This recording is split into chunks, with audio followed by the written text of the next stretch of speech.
We have all experienced the pain of a bad PowerPoint presentation. And even though we promise ourselves never to make the same mistakes, we still can fall prey to common design pitfalls. The good news is that your slide deck doesn't have to be ordinary. By keeping a few guidelines in mind, your slides can stand out above the crowd. What would we do without Microsoft PowerPoint? How would we ever present in business? The fact of the matter is, technology has changed at a rapid pace. Our presentations, however, have not. PowerPoint could be the most powerful tool on your computer, but it's not. You see, PowerPoint was developed by engineers as a tool to help them communicate with the marketing department and vice versa. The programmers behind PowerPoint saw it as a clever hack, a way to save time and money instead of creating slides the old-fashioned way, with pen and paper. Our misuse of PowerPoint is a dismal failure in business communication, and much of the fault lies with Microsoft. Microsoft has built in wizards and templates right into PowerPoint, and these helpful tools are the main reason that we've all got to live with page after page of bullets, with big headlines and awful backgrounds. Let's not even get started on the built-in clip art. The problem lies with our presentations. Remember, business presentations are about getting things done. Presentations help you to promote thinking, inspire to action, and increase interest. The purpose of PowerPoint is to communicate with your audience. Unfortunately, rather than communicating, PowerPoint is used to accomplish three things, none of which leads to a good presentation. First, people use PowerPoint as a teleprompter. Think of all your presentations that you've ever been to where the presenter actually reads the slides. Did your audience really have to come all this way to a meeting to listen to someone read slides to them? Why not just send them in an email? PowerPoint slides are not intended to be handouts. People use PowerPoint as a written record of what was presented. By handing out the slides after the meeting, or worse before, the presenter is avoiding the job of writing a formal report or a good business document. Finally, number 3, people use PowerPoint to make it easier for an audience to remember everything they've said. Sort of like reading your slides, but better? After all, if you read the slides and then give your audience a verbatim transcript of what you've read, what could be wrong with that?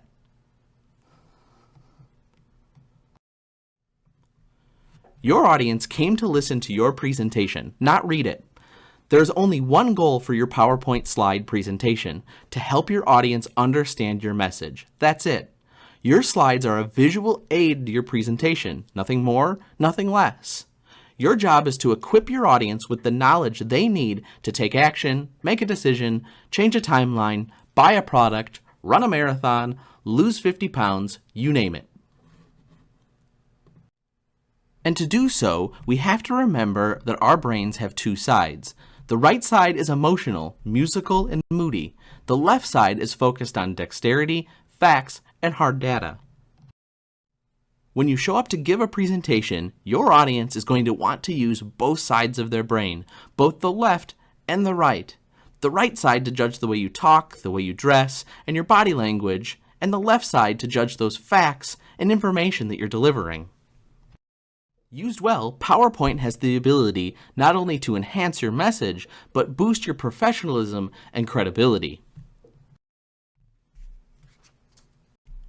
It can help you showcase your expertise and persuade listeners to your point of view. But it will take effort on your part to make this happen. Let's explore the details of what that effort's going to look like. There are 3 tools you can use to help create a great PowerPoint. So, when creating a slide deck, make sure you use each of them. Reinforce words, not repeat them. Create slides that demonstrate with emotional proof that what you're saying is true and not just accurate. Talking about pollution in Houston? Instead of giving me 4 bullet points of EPA data, why not show me a photo of a bunch of dead birds, some smog, or even a deceased lung? Amazingly, it's more fun than doing it the old way. but it's effective communication. Use only one message per slide. If you have more than one message, add a slide. Limit the amount of text on each slide. Use as few words as possible to guide the presentation. Use only elements that add to the content of your message. Use graphics that clearly support that message. These good graphics can significantly add to learning. Bad graphics can just be confusing and distract your audience. Maintain a consistent design with regards to color, font, and graphics. You might use a formal typeface or a symmetrical layout for a serious issue, or you could use a casual font and an asymmetrical layout for a lighter topic. Have a beginning, middle, and an end to your presentation. Tell your audience what you're going to tell them, tell it, and then summarize it. So now let's take a look at 3 things not to do in a PowerPoint presentation. Number 1, don't use more than 6 words on a slide. Avoid complete sentences, definitions, or descriptions. Remember, your slides support the content of your presentation. They are not your teleprompter. Don't use small fonts. Anything under 20-point font is not easily read by your audience. And if you have to make your font that tiny to get all the information on a slide, I'm guessing you're using more than 6 words. Number 3, don't use slide templates. That's right. Use those design skills and design your presentation to meet your audience needs. Always consider brand when you're designing your slides. Now, let's look at 3 things to do in your PowerPoint slides. Number 1, build slides consistently. In a good slide deck, each slide feels like part of the same story. This means the same or related typography, colors, and imagery across all of your slides are used. It can be easy to go too far in the direction of consistency, though.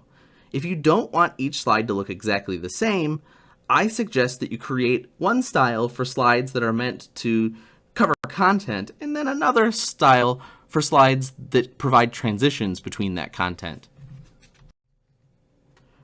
Number 2, build your slide deck in order. This might sound like common sense, but it's important to create your slide deck in a logical order. Slides should follow a logical progression, each building on the other. Think of your slide deck as a visual outline and build it that way. Finally, number 3, use photos. I love using simple, punchy photos in presentations. Look for photos that speak strongly to the concept that you're talking about and aren't overly complex. Use professional images from stock photography sites such as iStockPhoto.com or Shutterstock.com. Now, go put these tips and tricks to use. Build a great PowerPoint slide.